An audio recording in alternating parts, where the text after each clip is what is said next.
What's up, YouTube? It's just Brandy, and this is my recap of Marriage Bootcamp Reality Stars Hip Hop Edition. So on this particular episode, it was like a look back episode to go back to childhood and see how certain things in childhood have affected you or are affecting you now in adulthood. So the first exercise that they did, they split everybody up into groups. Like they separated the partners and they split everybody into groups, and they went with the different counselors and told stories about things that happened to them. They were supposed to draw 3 pictures. One thing that happened bad when they was a child, and two things that happened bad and one thing that happened good, I think.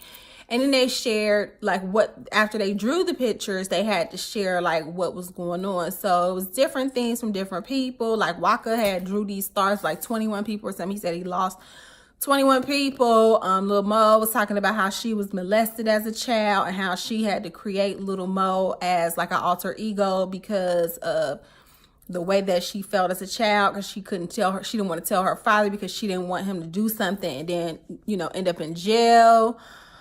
Tammy talked about how her uncle, I think it was, got shot in front of her. A lot of them had people get shot in front of them.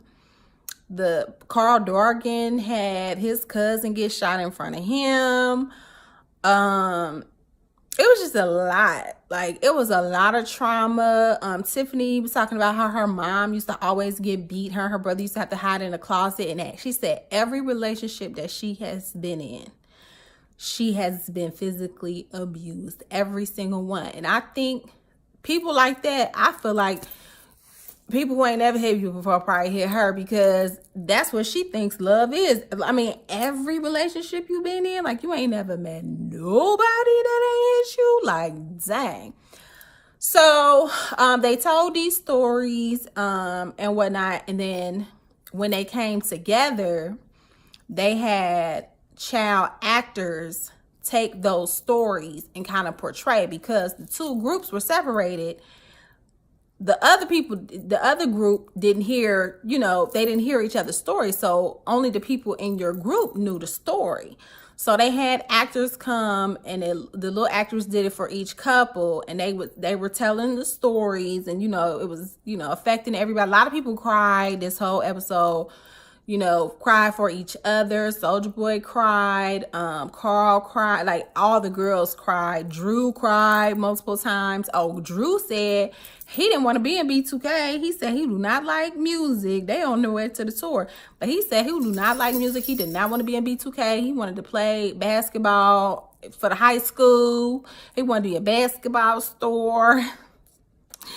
And B2K popped off, and he ended up having to, leave school, and he was mad because he was trying to be a basketball player. So it was deep, like, for him to admit that. It was just really deep. Like, and then Waka is just so traumatized and so desensitized, he couldn't even be emotional about the situation. Like, he was saying how a white man killed his brother and never got charged. Like, the stories were flipping crazy. So that was that. And then they didn't have, like, nobody got in trouble, because everybody did really participate. And everybody, nobody besides Waka participated, but he was kind of detached from the situation, but he did still participate. But then, of course, at the end of the episode, it always got to be some foolery. At the beginning, it was Carl and still his little FaceTime and all of that. But at the end, Soulja and Nia get into it again. It's like they get into it every episode. So that's basically what went on this episode. I would assume that these people have already shared these things with their partner. I mean, I think it might be helpful for the group to see. Some of them didn't kind of maybe put the 2 and 2 together, like, oh, your father left, and so that's why, you have an issue with this or whatever. Maybe a few of them got a few things out about it, but I don't know what the takeaways were for to bring the couples together, because this is supposed to be, are we staying together or are we not? So yeah, it helped to open up the group and get closer as a group to know, oh, okay, we have some of the same struggles, or we've been through a lot.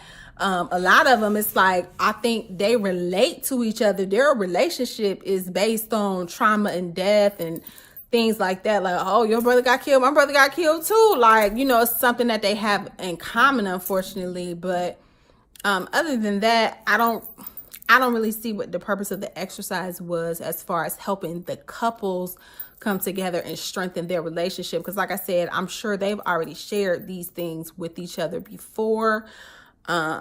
Only thing, like, maybe Soldier had and Tania, and he even cried. I don't think she ever seen him cry before. So other than that, but that was this episode of Marriage Bootcamp. It was a cool episode, you know, was what it was. I'll see you next week for the recap of next week's episode. Share, like, and subscribe, and leave comments below on what you thought of the episode.